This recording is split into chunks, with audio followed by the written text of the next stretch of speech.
It's our last day in Istanbul. Yep, it's the very last day, and we bought a whole bunch of tea, We did. including Turkish tea, Pomegranate tea, apple tea.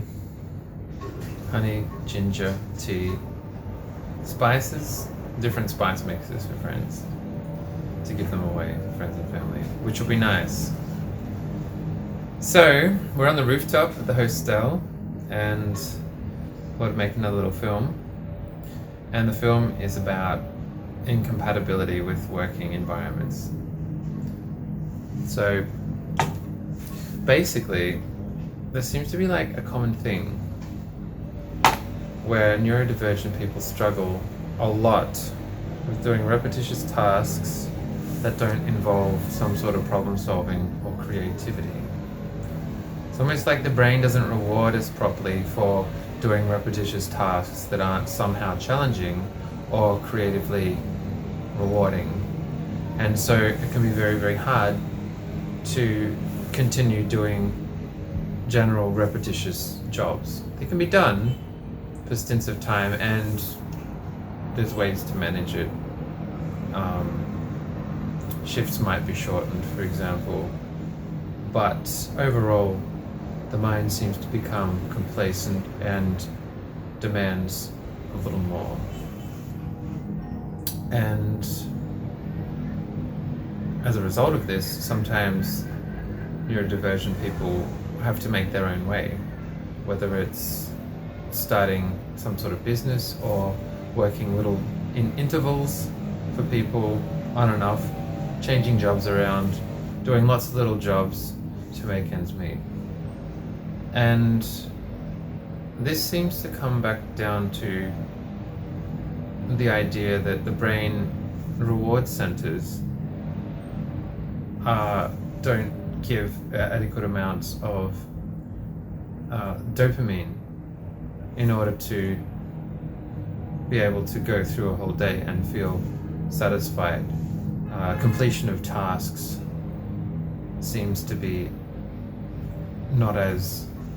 The reward system doesn't respond as strongly for the completion of certain tasks, whereas other tasks like creating something or problem solving, the reward seems to be much, much higher. And so, yeah, I think we'll just talk about a few examples of situations we might have been in where this may have occurred and what we learnt from it. Well, I'll start off by saying I've never worked a full-time job. Ever. Never worked a full-time job. And I don't know if I can see myself working a full-time job. I could, maybe, if it's something that I really want to do, and if maybe it's my own business.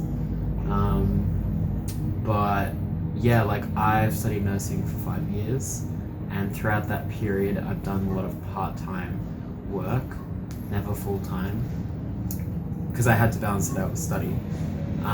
Essentially though, nursing hit a point where, well, I couldn't continue with it because I kept failing the same units. And I wasn't fully invested in nursing as well.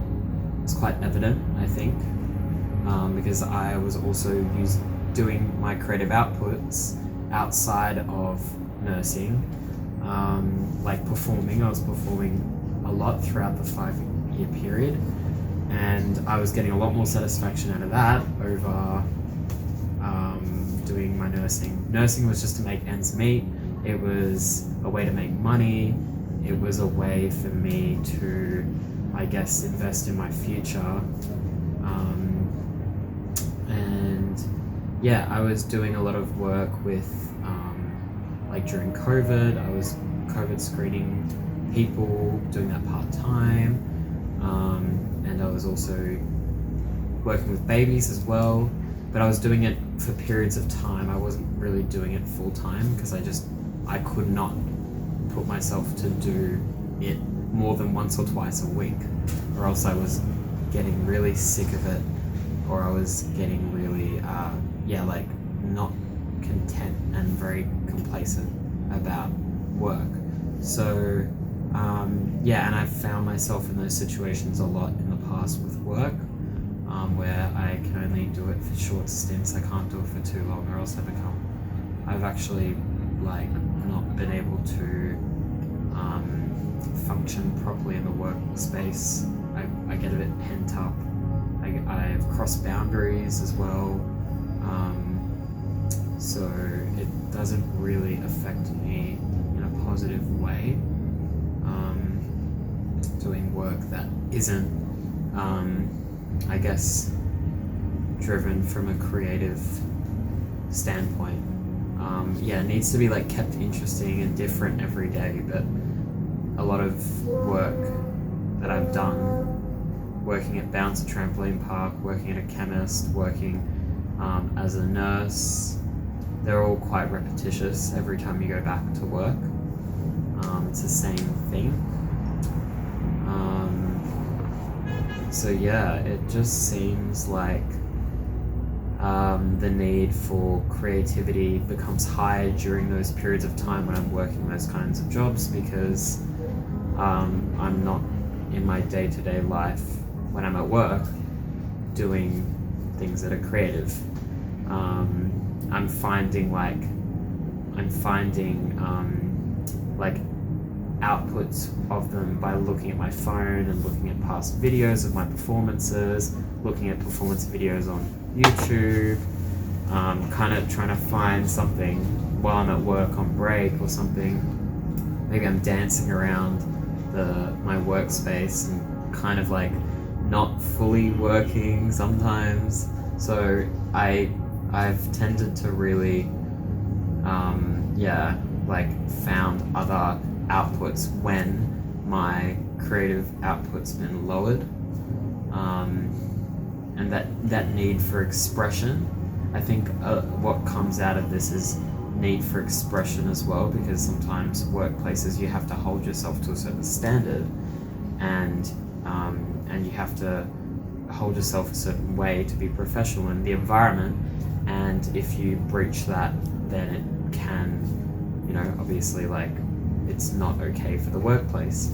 So yeah, I found myself in a lot of those situations in the past for work, and I think that by being away from home and traveling, it's kind of being with Shane and talking about these things, it's made me realize how important it is to keep things interesting every day and do things, creative things. Like doing these videos are really good because this is a creative output.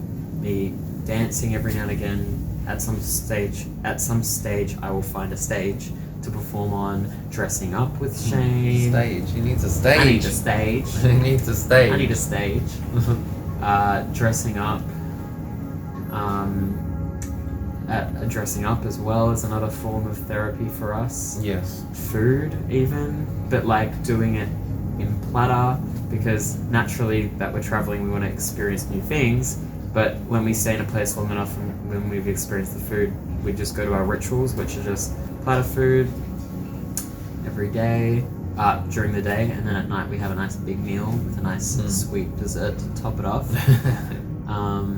Yeah, so I think that, anyway, I went on a big tangent, but essentially all of this stems from,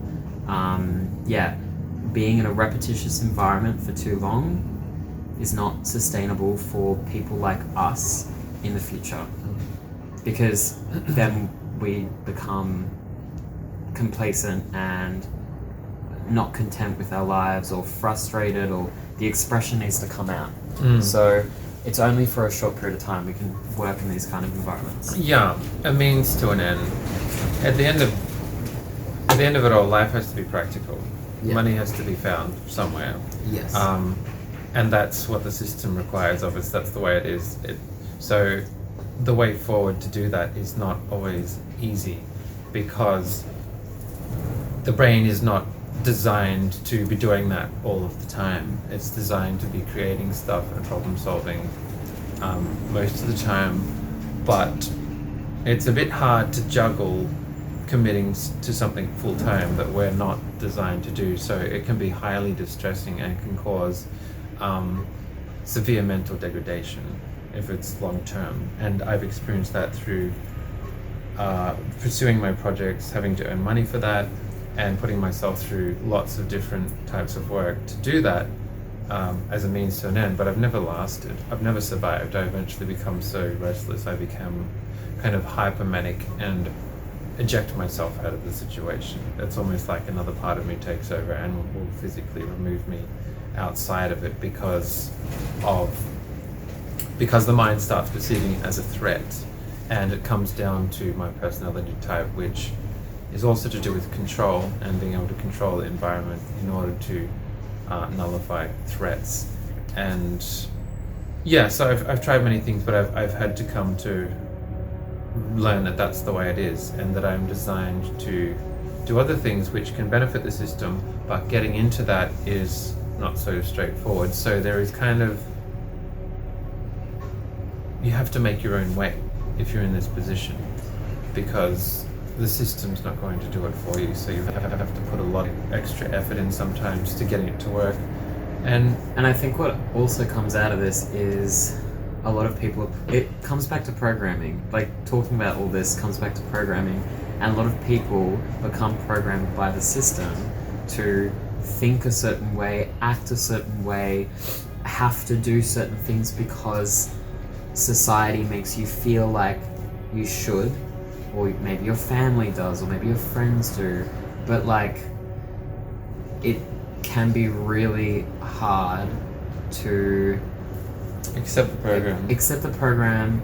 Because you have to, like, yeah, as Shane said, go your own way and find a way. But the thing about that is you also need people around you, because it's support network, because otherwise it's nearly impossible, because you're expected to find your own way in isolation. Exactly. And that's what can cripple the spirit. That's what has crippled my spirit, is the expectation to do something with, and the rewards are not there. The rewards that the system gives you for doing these things aren't enough, because it's giving you financial rewards, but you at the sacrifice of being able to be with people that make you feel supported, or not being able to find them to feel supported enough to carry on. So it's really strong. It's a really, really strong thing, because the mind is always constantly bringing up the question, what am I doing this for? Where is it leading? Is it sustainable? Is this going to happen in the future? If the answer is no,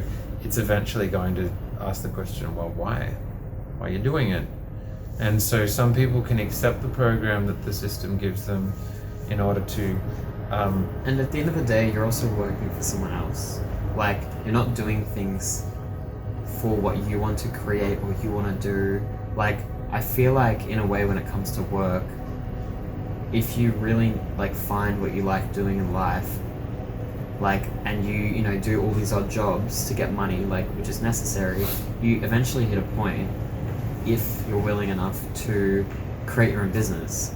Because that's one way. That's one way of doing it. To control, to gain control, to put the initial investment in for time to get it to happen, in order to reap the benefits of having control and more freedom. Even though you have less freedoms, in some way you gain other freedoms which might be more noble. And there is virtue in that, and some people go in that direction. And I think maybe for people like us, it's good at some points to do that, because I think talking about this makes me kind of realize that I think that, you know, like, it's like going back to try and do work again for somebody else that isn't created from something that you want to do, like, just like it gets the same. It's like a stepping stone, but it will never last. It doesn't last, because the spirit will always demand more, essentially. So it's always a good stepping stone to get somewhere, like a plan. But long term, the mind will outright reject it, because it is a creator. It is not. It's trying to create. It's always trying to create, and it's always. It needs that nourishment of creativity. So some people can be programmed to do this, and they do, and they happily go to work day in, day out, and they can do that for many, many years. but the tolerance for that for certain other people like us is so low because we're not made to do it. We're made to create, Yeah. essentially, and come up with problems, come up with solutions to problems as well, which is a form of creativity, so that it can be added to the system. It's just the system does not recognize people by their attributes, it recognizes them by how much they can give back to the system, and that's all it cares about, essentially. It cares about how efficient somebody is in order to recontribute energy back into the system by essentially earning and spending money. It doesn't care if you don't fit. It's not designed that way. So, and naturally, as humans, we need to work with other people. That's yes, we need to work with other people, and the system expects so many people to negate that because it's less efficient. It's like the system will use people up until their breaking point. It will get as much as it can from someone until they break. It doesn't want to break people because then people become inefficient, but it will use people, and different companies and whatever will use people as much as they can until it creates a problem in which the person becomes inefficient. But they don't care how much it costs physically and mentally of the person. They just care about gaining the energy in order to make their system work. So I think that what's good to do is find other people that you can create with, I think. Yeah, it's to strengthen the spirit first, yes, in order to be more resilient to do what's required of us in order to exist with as much freedom and happiness as possible. Yes. So yeah, just a few ideas about that. Hopefully you find it useful, and yeah, that's just